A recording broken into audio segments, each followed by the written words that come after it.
I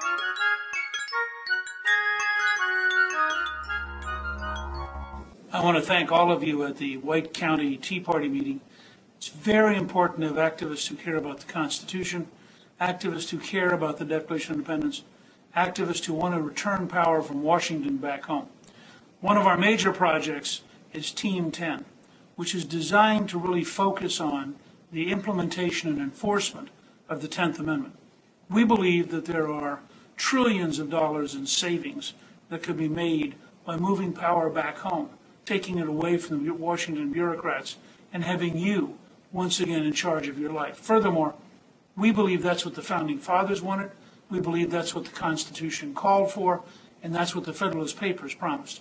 So what you're doing by being active in the Tea Party movement is reaching out and educating your fellow citizens so that together we can take power back from the bureaucrats, we can return it to citizens, and we can once again be the freest, safest, and most prosperous country in the world. And with your help, we can pass the kind of changes, the kind of tax cuts, the kind of deregulation, the kind of reform to litigation that creates jobs so that Americans can be at work, because America only works when Americans are working. And with your help, that's the kind of program we're going to have. So I thank you for being involved, and I think that with your support and your hard work, you're going to be able to get America back on the right track. I think the federal government should get out of the way of state and local governments on a number of issues, from education to welfare to dealing with Medicaid.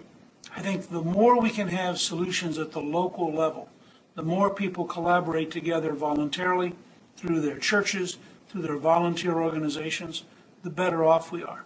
When you look at the job, for example, that Rotary International has done in eradicating polio, it's a remarkable tribute to the power of a volunteer organization to go out and make a difference. When you look at the experience of the YMCA over the last 100 years and truly helping the very poor and the very needy, it's a tribute to the power of voluntary organizations. I think we need less bureaucracy in Washington, more freedom back home. That means as we shrink the bureaucrats, we need to grow the citizens, and those are some of the areas we can do it in.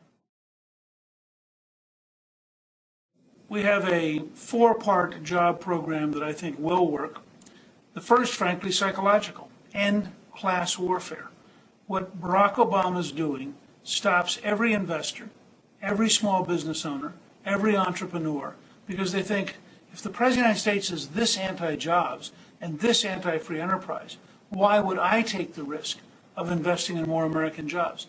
He has personally, single-handedly taken a deep recession and turned it into the Obama depression, which is why he is the most effective food stamp president in American history, because he's put more Americans on food stamps than anyone ever before, all of it through bad policies.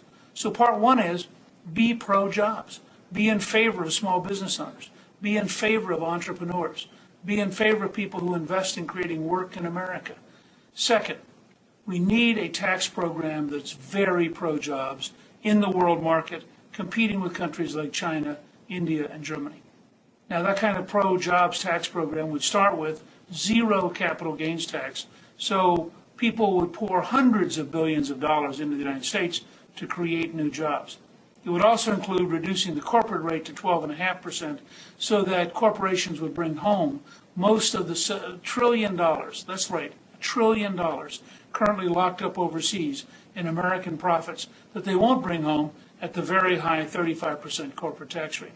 Finally, for our liberal friends, ironically, we'd actually get more money out of General Electric at 12.5% than we're currently getting at 35%, because at 35%, they hire extra tax lawyers to use every possible loophole.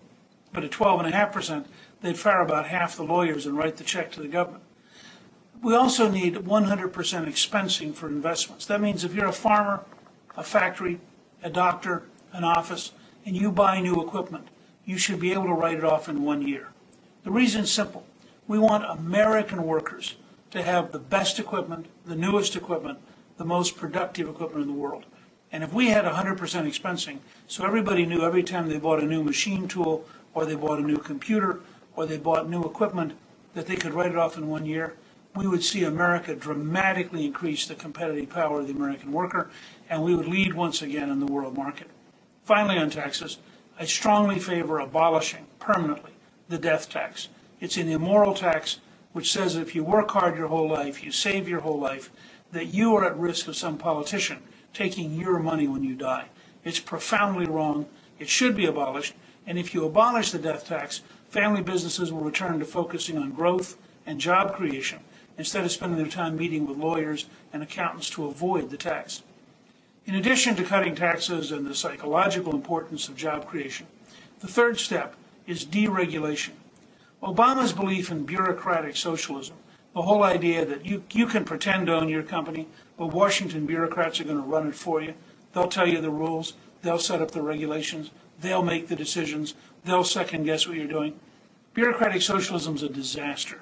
That's why we should repeal the Dodd-Frank bill, which is killing small business, killing small banks, killing the housing business. Remember, housing today has had a deeper decline in price than it had during the Great Depression. And the Dodd-Frank bill is a major reason. So repeal Dodd-Frank entirely. Repeal Sarbanes-Oxley, which has layered all sorts of red tape on American businesses, all sorts of cost and risk, with no net gain of new knowledge or new information. When you have repealed both Dodd-Frank and Sarbanes-Oxley, the next step is to replace the Environmental Protection Agency with an Environmental Solutions Agency, which will enable us to focus on the economy and the environment. It will enable us to focus on local cooperation. But it has to be a replacement because the bureaucrats currently in the EPA are so committed to a Washington-centered environmentalism at any cost, impose on business and impose on local communities model, that you're not going to be able to re-educate them. So you need to replace them with people who come in committed to common sense, to cooperation, and to being practical about the economy and the environment. In addition, we need a 21st century Food and Drug Administration, which will enable us to take American science from the laboratory to the patient as rapidly as possible. Health is going to be the biggest single business in the 21st century. As people get wealthier around the world, they're going to want to be healthy. They're going to buy good health products. We want America to be the leading producer of new health ideas, turning them into marketable products as rapidly as possible.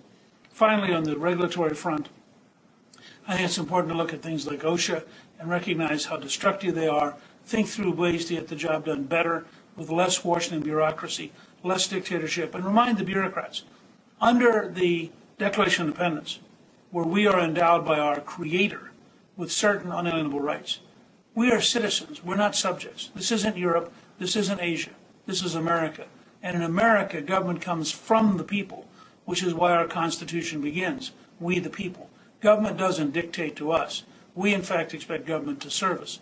Finally, the last step after psychology, taxes, and regulation is to have a very strong pro-American energy program.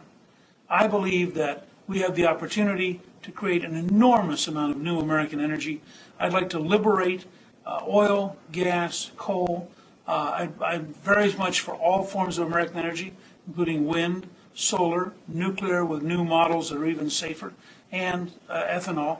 But I think if you take the total of American energy, if we kept $400 or $500 billion a year here at home, currently going overseas, we would in fact have a much healthier economy. We'd be much safer in national security.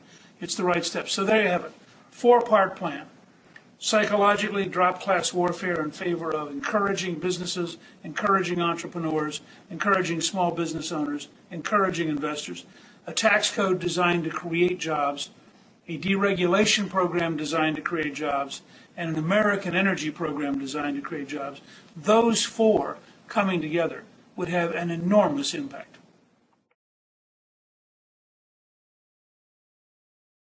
Israel is a stable American ally and the only stable democracy in the Middle East. It has every right to survive as a country. If I become president, one of the very first things I will do is issue an executive order on the opening day that instructs the State Department to open the American embassy in Jerusalem. It is profoundly wrong that the only country in the world that we do not allow to designate its own capital is Israel. It's a democracy, it's an ally. There's no reason to discriminate against Israel. We should be in favor of Israel's survival, and we should make clear that we favor the survival of Israel. President Obama twice recently warned that the government might not pay Social Security checks. I think for every young American, that ought to be a sign that we need to have a personal Social Security savings account that you control. You don't want to go to work and take your first job at 16 or 17, start paying into Social Security, and have to spend another 50 or 60 years wondering if some politician is going to refuse to pay you. I think President Obama is the best salesman we have for moving to a personal Social Security account where you put your money in an account you control. It builds up interest for your entire lifetime, and that means when you do retire, you'll have 2.5 or 3 times as much money as you would have had you been in the traditional system. Again, I want to thank everyone who's been involved actively in the Tea Party movement. What you're doing in Indiana is very, very important. I hope you'll reach out to your friends and neighbors, get them engaged, and continue to have meetings like this.